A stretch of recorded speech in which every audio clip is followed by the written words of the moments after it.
In this video, we will take a look at bulk operations in EF Core. Now, let's say you are adding some things, but you have to add more than one records. Like, let's say you want to add 10 records, 20 records, or 50 records. EF Core supports bulk operations so that you do not do all of the inserts individually. Let's take a look at that with an example. We'll switch back to the application. And in here, you see I have added some buttons to add 2 records, add 5 records, remove 2, and remove 5 records. What I want to do right now is work on adding bulk records. So if we switch back to the application, and if we go on the index, let's go to the very top. Right here we have 4 buttons with 4 action methods. We have create multiple 2 and create multiple 5. Let's create 2 random records in this action method, create multiple 2. We'll copy this, go to the controller, and we'll scroll to the very end. Let me add an action method, public iActionResult. I'll paste the name, create multiple 2, and we will just have a for loop here. So int I is equal to 1, I is less than or equal to 2, and we'll say I plus plus. What we want to do is we want to create 2 records with random grid, so we can add them directly to our DB set. So _db.categories.add, and we'll just create a new category object on the fly. So right here, we'll say category name is equal to grid dot new grid dot toString. So we'll create a new grid, add that as the category name, and add it to this categories in our DB context. We'll add 2 of these records right here. We need a semicolon here. So you can see we are adding 2 records. After we do that, let's do save changes. So that means it knows that it has to add those 2 records, and it has that in the memory, and right here it will push them to the database with the SQL commands. Once we do that, let's return and redirect back to our index action. This looks good when we have to create 2 records. Let me copy this again. We have another button to create 5 records, so I'll replicate that for 5 records. Great. Once you have this, let's run our application and take a look at what happens. So right here, we'll go to category. And before we hit add 2 or add 5, let's switch back to the output window, clear it out, and I'll go to the server, clear this out as well. Let's hit the add 2. It added 2 new grids here. Let's switch back.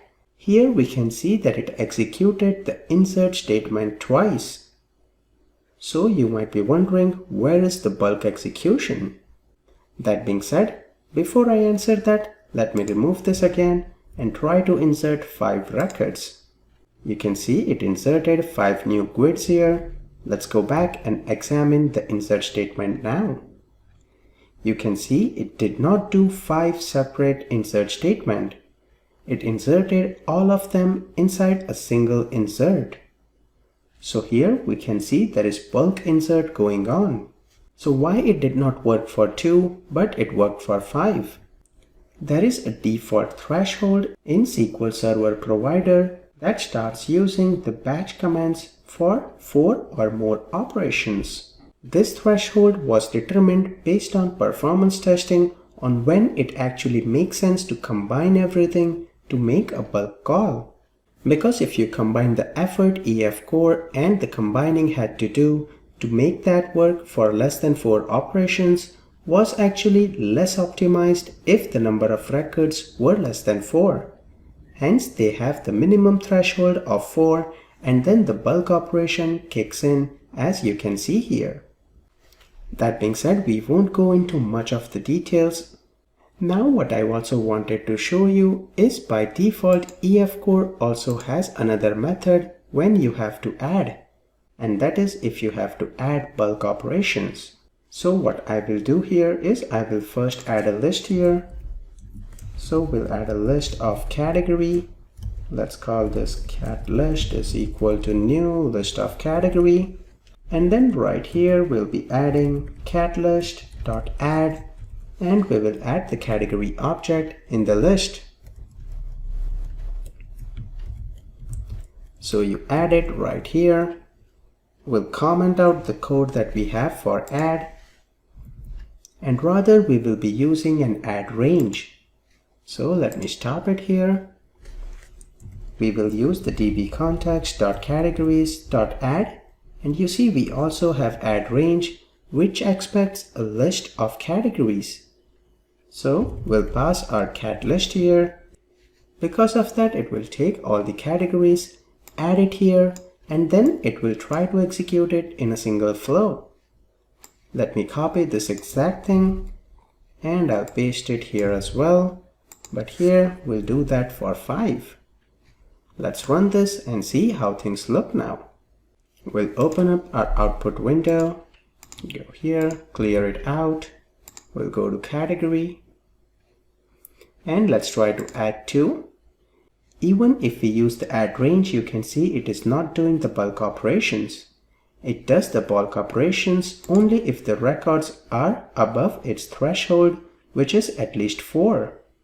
So once we do the add 5, you can see in the background here it executed the bulk operation again. So there are 2 ways to add multiple entities. You can use the add directly right here and then save the changes, or you can have a collection of objects and pass those objects to the add range. In the end, the functionality that gets executed is the same. So with this, we saw the bulk insert. There is similar functionality for bulk remove, and let's take a look at that in the next video.